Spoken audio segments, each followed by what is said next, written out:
नमस्कार, स्वागत है आप सभी का आज के खास कार्यक्रम खास मुलाकात में। आज हमारे साथ स्टूडियो में मौजूद हैं श्रीमान गजानन जांगीड़ जी। आप वर्तमान में प्रदेश सभा राजस्थान में कार्यकारी पद पर अपनी सेवाएँ दे रहे हैं। नमस्कार, स्वागत है आपका हमारे स्टूडियो में। मैं सबसे पहले तो नरेश जी को इस बात की बधाई देता हूँ, इनकी विश्वकर्मा टुडे पत्रिका को 15 साल पूर्ण होने को जा रहे हैं और इन्होंने जो अपना न्यूज़ चैनल चला रखा है उसके लिए भी इनको बहुत बधाई। जो सक्सेसफुल रेट में बहुत अच्छा स्कोरिंग कर रहा है, मैं उसके लिए बहुत बधाई देता हूँ। और अपने पिताजी के पद चिन्हों के ऊपर ये चलते हुए उनके मुकाम को बहुत आगे लेके गए हैं। इसलिए पुनः आपको शुभकामनाएं और बधाई, और आगे निरंतर आप प्रगति और अग्रसर रहें। इसलिए भगवान विश्वकर्मा जी से प्रार्थना करता हूँ कि आप निरंतर प्रगति करते रहें। धन्यवाद सर। सर, हम आपके शुरुआती जीवन के बारे में जानना चाहेंगे। मैं गजानन जांगीड़, मेरा ओरिजिनल जो नेटिव प्लेस है वो विराटनगर, जो जयपुर जिले के अंदर शाहपुरा से अलवर जाते समय जी, बीच में स्थापित है। पांडवकालीन पुरातत्व महत्व का गांव विराटनगर, जी, वहाँ का मैं ओरिजिनल रहने वाला हूँ। और मेरे पिताजी गांव में रहते थे और उनका पैतृक धंधा, जो हमारा समाज का मूल धंधा है, वही था। जी, उसके साथ मेरे पिताजी को राजनीतिक इंटरेस्ट भी था और उन्होंने राजनीतिक क्षेत्र में काफ़ी काम भी किया है और समाज में उनकी अच्छी प्रतिष्ठा थी। जी, हम 3 भाई और 3 बहनें हैं। बहुत बढ़िया। मैंने अपने बारे में बताया, मैं अपने एक्स इंस्पेक्टर ड्यूटी से रिटायर हुआ हूँ। मेरा छोटा भाई अभी एडिशनल वीडियो से वर्तमान रिटायर हुए हैं। जी, छोटा भाई गांव में रहते हैं, जो गांव की खेती बाड़ी का कार्य संभालते हैं। बहुत बढ़िया। 3 बहनें हैं जो उनकी शादी कर चुके हैं, 2 भतीजे हैं, उनकी भी शादी हो चुकी है। और मेरे जो छोटे बहनोई हैं वो फरीदाबाद में मेट्रो के अंदर जनरल मैनेजर है। बहुत बढ़िया। सर, आपकी शिक्षा के बारे में जानना चाहेंगे।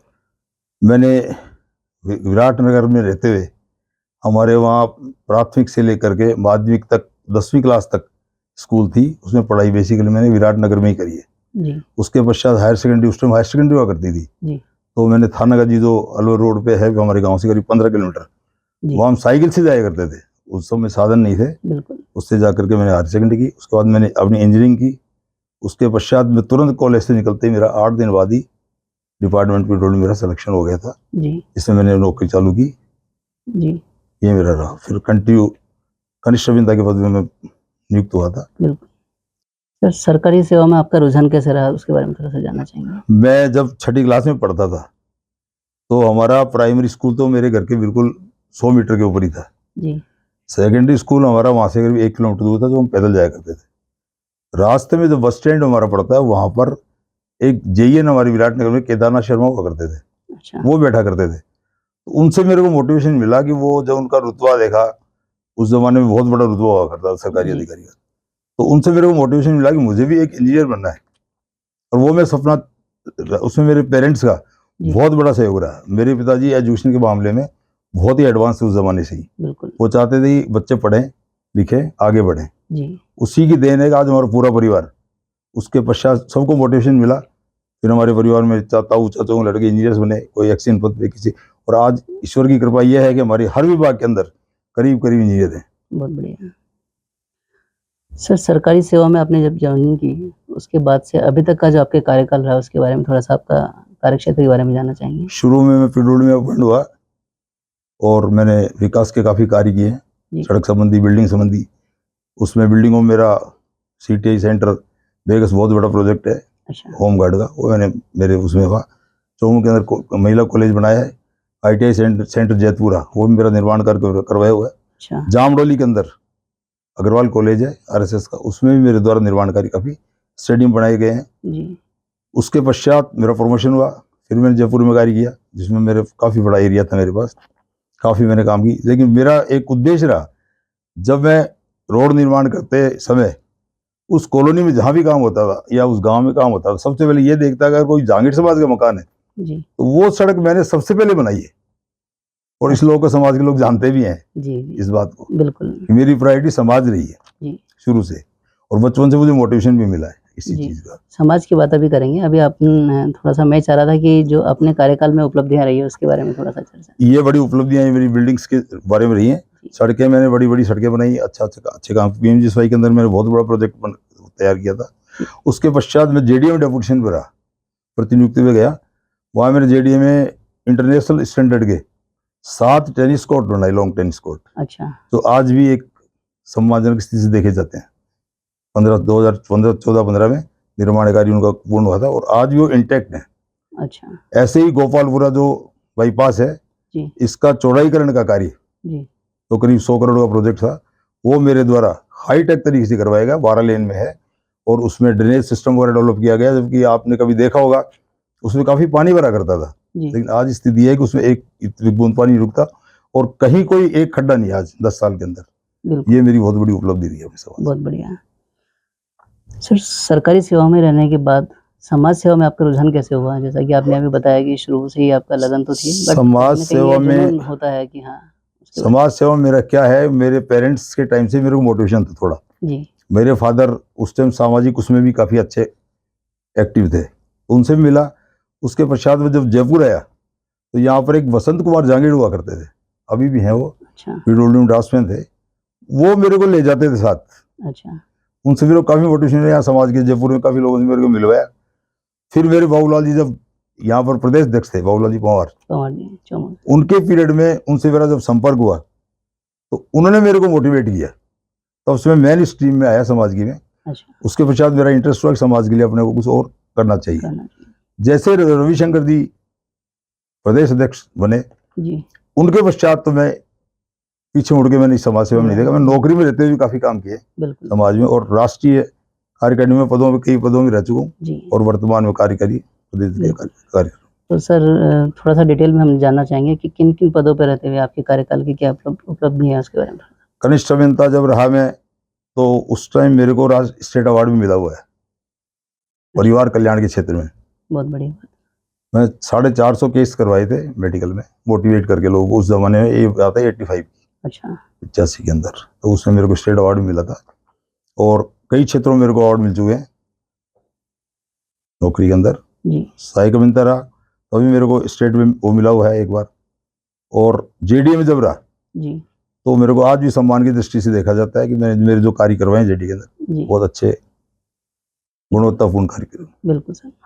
और साथ ही समाज की उपलब्धियों के बारे में थोड़ा-सा बताएँ? समाज में मैं आपको सबसे बड़ी उपलब्धि बताऊं, मेरा एजुकेशन के क्षेत्र में बहुत ज्यादा इंटरेस्ट है। जी, तो मैंने समाज में अपने समाज के जो बच्चे थे, मेरी जो परिचय में आया, संपर्क में आया, जी, 40 बच्चों का केंद्रीय विद्यालय में मैंने एडमिशन करवाया, बहुत बढ़िया। जिसमें हमारे अर्जुन राम जी मेघवाल केंद्रीय मंत्री हैं, उनका बड़ा योगदान रहा।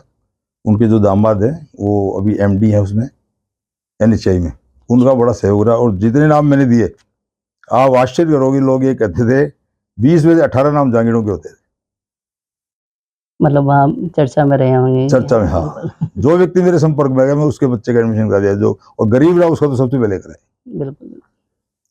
और सामाजिक उपलब्धियों में अभी रिसेंटली आपका अभी रिसेंटली अभी एक, मैं अपनी उपलब्धि नहीं मानता उसको, लेकिन समाज को एक 4520 वर्ग मीटर जमीन जी, रिंग रोड के ऊपर अभी समाज को राज्य सरकार के द्वारा डीएलसी रेट की 10% रेट में उपलब्ध कराई गई।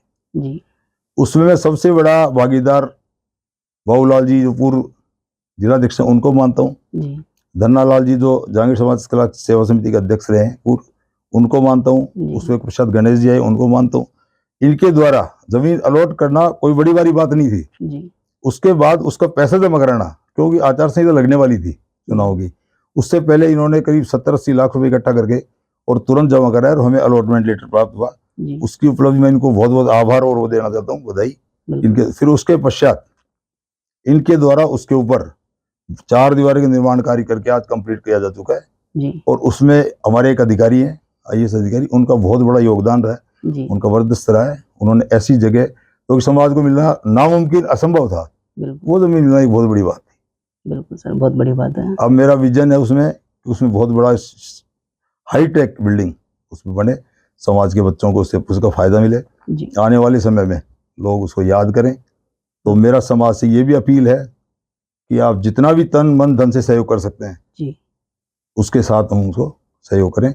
हम ये नहीं देखें जिले की है या हस्तकला सेवा समिति की है, हम उसको समाज की है, हमारे समाज को मिली है वो, बिल्कुल, हमें सबको एक मिल करके उसको में काम करना चाहिए। बिल्कुल।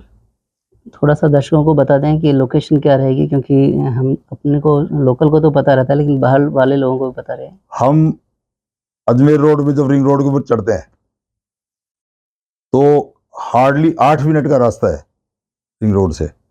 और अगर मोहना मंडी रोड से चलते हैं जी तो तीसरा अंडरपास, और मेन अंडरपास के ऊपर कॉर्नर की जमीन है, उसमें चारों तरफ रोड है। जी एक तरफ रिंग रोड है, एक तरफ 80 फीट रोड है, एक तरफ 60 फीट रोड है और एक तरफ 40 फीट रोड है। बिल्कुल।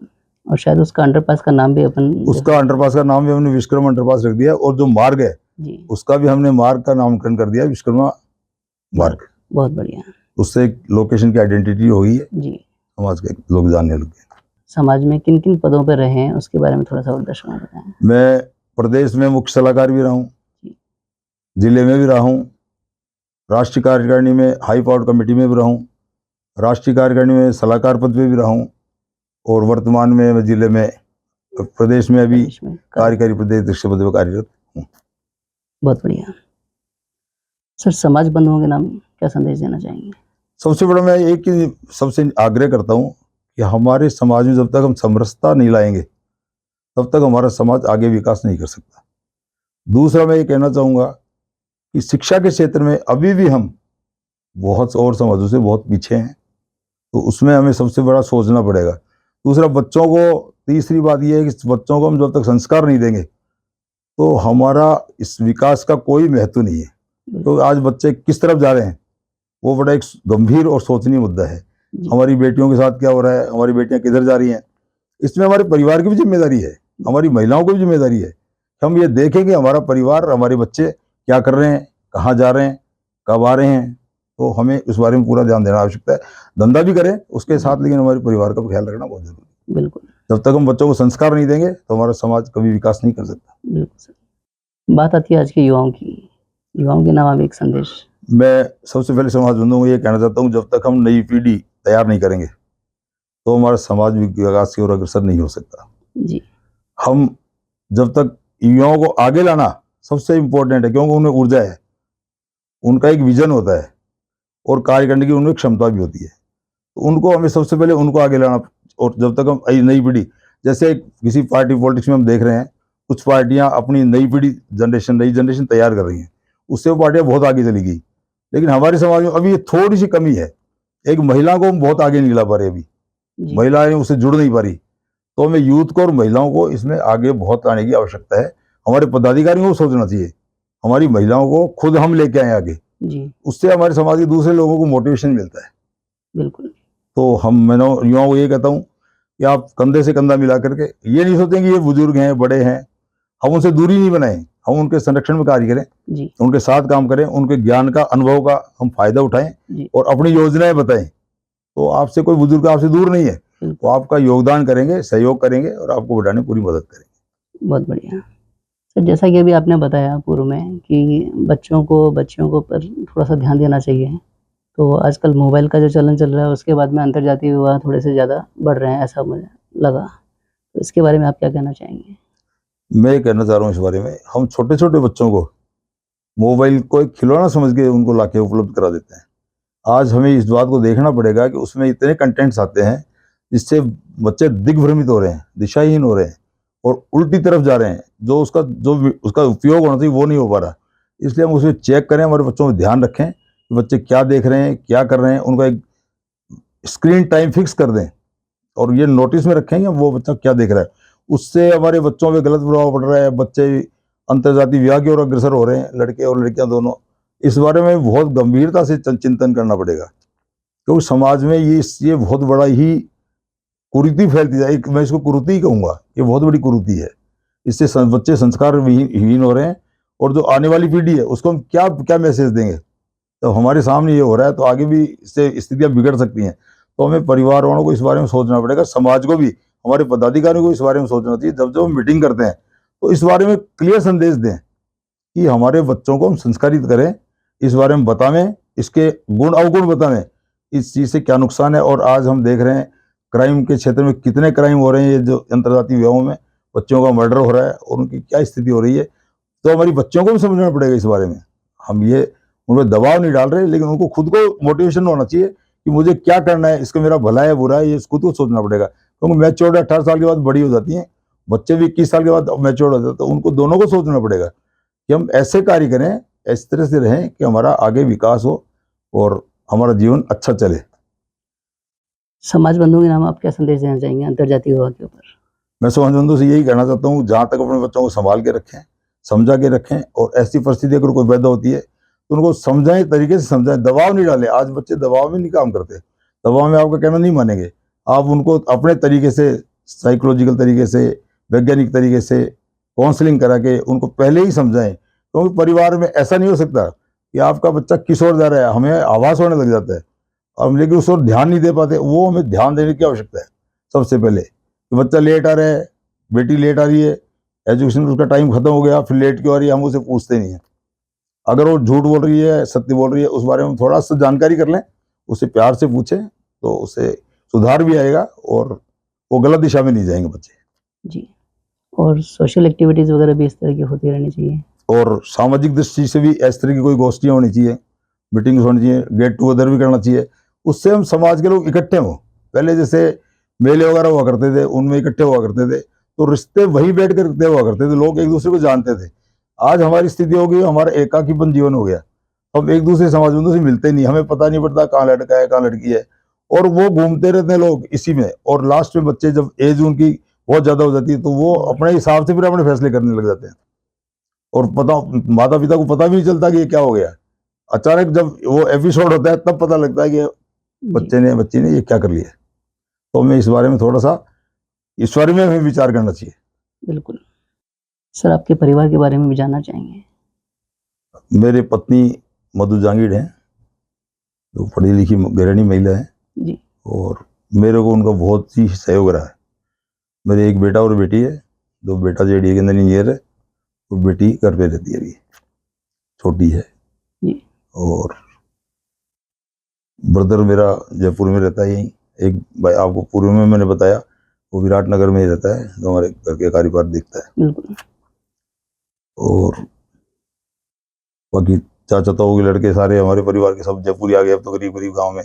ठीक है।